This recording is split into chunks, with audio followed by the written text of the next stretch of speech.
Hello everybody, today's sacred geometry subject is pyramids, something that fascinates everybody, and obviously the first pyramids that we usually think about are those in Giza in Egypt. However, there are actually some 1,000 pyramids around the world. They're actually quite common. And the most common form is a ziggurat, which has steps up it like this, so tiers. Probably easier to build, but there also might be a reason for that as well, which I'll come to later. Egypt has probably about 100 pyramids. There are 200 in Sudan, dozens in China, and Mesoamerica, which is all the Southern American countries, have more than the rest of the world combined. So they're actually quite a common feature around the globe. The word pyramid actually comes from a Greek word for a type of cake that was shaped like this. So it's become adopted. So wheat cake, how bizarre is that? For something so interesting and significant.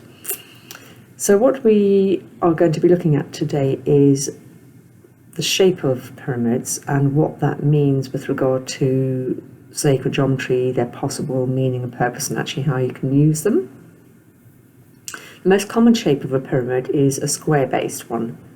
There are, you can actually create triangular pyramids, you can create conical ones where the base is circular, pentagonal, any type of shape can actually be the base of a pyramid. But the ones that we see around the world have square bases. The significance of that is the top of the pyramid. If you look down at it, weirdly, there is a pyramid in my room here. I'm in Scotland at the moment, and I couldn't believe my eyes when I saw this on the desk. So here we go. If you look at the top of a pyramid, you're actually seeing the centre of a cube, a centre of a square. And if this is quite a pointy pyramid, if I was to have lots of other pyramids, so a pyramid going in there, where the base is like this, one at the top, where the base where it's the same shape as this one but inverted, the top of the pyramid is actually the middle of, in this case, a rectangle, but generally it's usually the middle of a cube. And if you look at it two-dimensionally, you can see that highlighted by the crosses. Okay, so if you're going to be using a square on the floor and you're standing in the middle of the cross in the centre of the square, you're actually also three-dimensionally working with cubes and pyramids. So the centre of this, like that, the top, you'll quite often see on an American dollar note, you will see an eye at the top. This is associated with the all-seeing eye. So what's the all-seeing eye? The all-seeing eye perceives everything. It's pure consciousness that perceives the entirety of everything that's manifest. And so last time I actually talked about eyes in relation to triangles in general. But if you look at any geometry, the circle with a point in the middle, that represents an eyeball, a bit like our eyeball, where you have the dot in the middle letting in light. So it's like a giant eyeball, a circle with a point in the middle, or a sphere with a point in the middle. And when you have the square, all of geometry fits within a circle. You're actually highlighting that centre with these diagonals, okay, that central point. And the centre is where everything is manifest, where everything comes from that.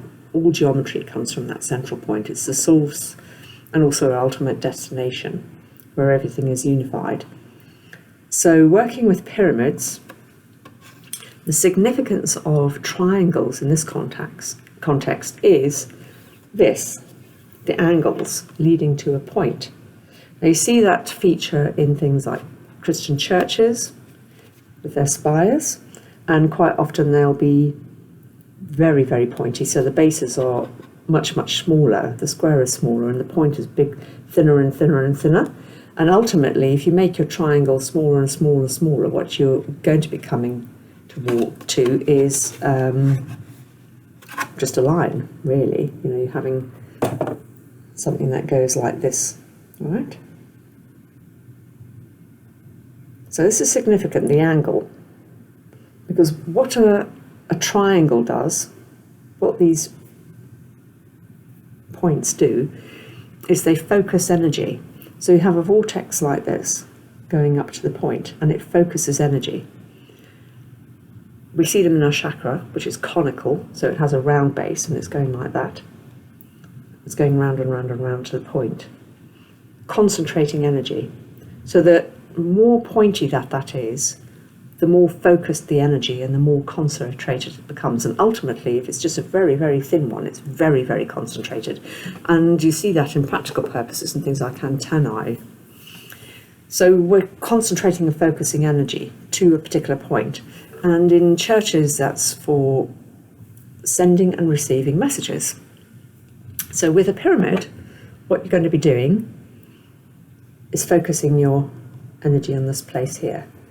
And if you sit in the middle of it, you're using your pyramid as an antennae to focus and concentrate, to communicate with that divine, because we are here on the physical plane, on the square, sitting here, concentrating and focusing on energy. So if you sit with it like that on you, obviously, or in it, that's what you're doing.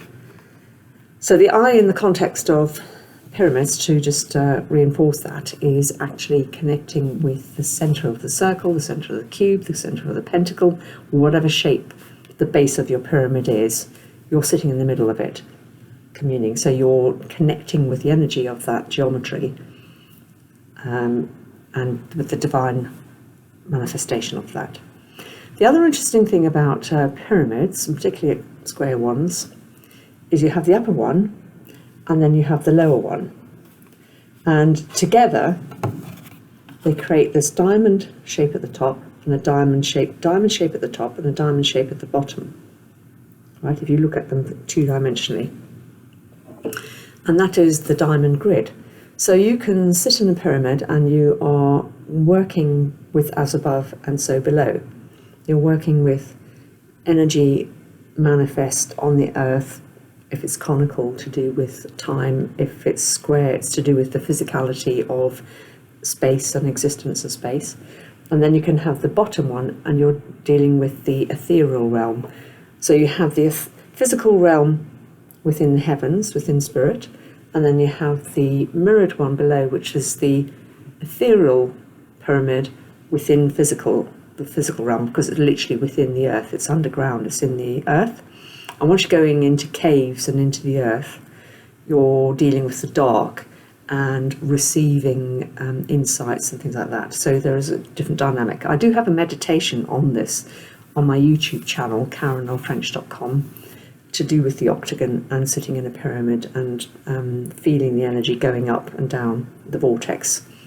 It's very interesting meditation.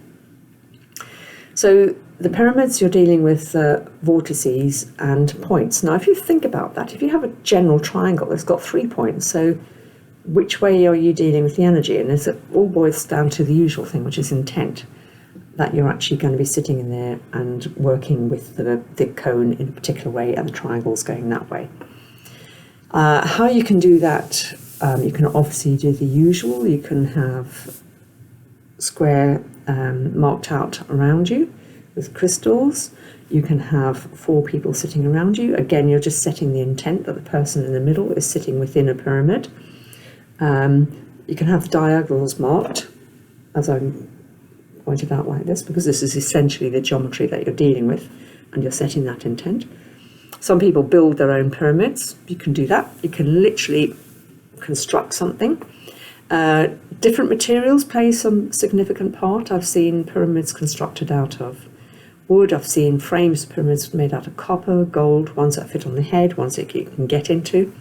The one thing I would say is it's not particularly good to actually live in a pyramid, because you're literally living in an antennae. You know, you're living in a radio station, if you like. You know, it's going to be very ungrounding, and whereas square buildings tend to be much more grounding, but also that creates different issues, which I'll come on to in another day. So pyramids are something that you would get into to actually receive messages, send messages. If you're using a square one, you're looking at different planes of existence to talk to and communicate with. Circular one will have a different dynamic. That'll be to do more with time. something to do with 8 sides would be to do with the directions in space and time that you can take, travelling around. All of these sort of different elements of geometry and what they mean and what they can do. I'll plug my book now. The best book for that I've written is Gateway to the Heavens, and that you can get on Amazon, or you can order it via your shop. So pyramids, very interesting, very popular. Now, I mentioned earlier that there's stepped pyramids. Now, is that because it was easier to construct? Because obviously if you've got these smooth sides, it's much harder to construct than just putting one base on top of another base. However, you could also look at it from the point of view, I mean, some of the ones in Mexico, for example, they have a ramp going up the side to the top, maybe with a flat platform at the top. But if you look at, if you were to look at it two-dimensionally, you have these stages that you're going into. So the spiritual journey is, you can look at it as a walking to the middle, to finding your center. If you look at three-dimensionally, you're going up that mythical mountain, you're working up on the spiral, the life force, to the top. Because when you get to the top of the mountain, you can perceive everything in context. So here we have the reference to the eye again, because you're getting to the top. Your eye is literally perceiving all the stages of your journey and seeing all the things that you went through in their context. And once you set off on that journey up this mythical mountain, which is pyramid in shape, you're getting closer and closer to the center. The coils get tighter and tighter. And as the coils get tighter and tighter, your challenges become more frequent and potentially more intense, because you're getting closer and closer to the center. So here we have the mountain being linked into pyramids, and the idea that you're on a journey inwards. So quite often, for example, if you look at Chinese pagodas, they also will be this pointy type of feature, and they'll have different stages in their roofs. They'll have 9 parts to their roof, 7 parts to the roof. All the different numbers have different representations. 9 is generally to do with the 9 stages of to reach perfection. So what you're doing is going through stages as you work your way through up these steps, up these roofs. You're working through different stages. So interestingly, if you're working with a pyramid and you're going through these square stages, different stages in your life on Earth, different steps that you're taking towards your center.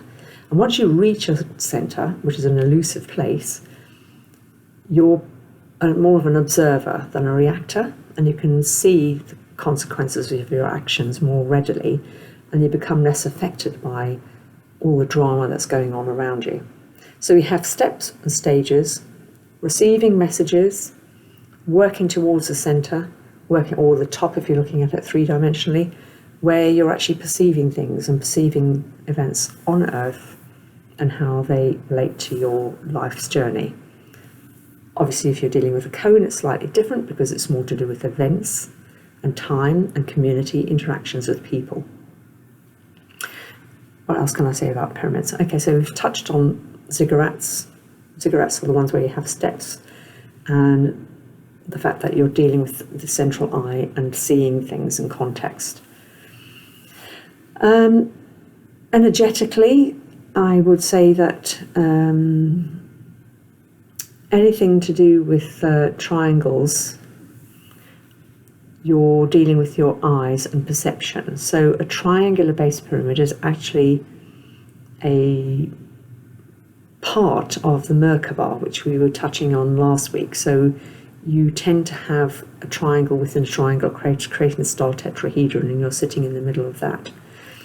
So the center is very significant, and also the shape of the base is significant. You're looking at the spiritual journey. If you're dealing with the pyramid above and below, you're looking at the spiritual aspect and the physical aspect. If it's a square-based one, then you have this reflection below. If you're dealing with triangular-based pyramids, it's the Merkaba.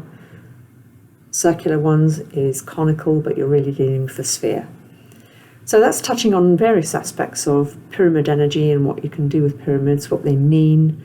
And as I said before, it's not something. It's a dynamic. It's a type of shape that you really need to work with and then leave, because it is very much about communicating and you don't want your head buzzing around all the time receiving messages.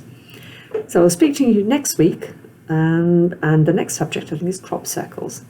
Thank you everybody for listening, and I hope you found this interesting and useful.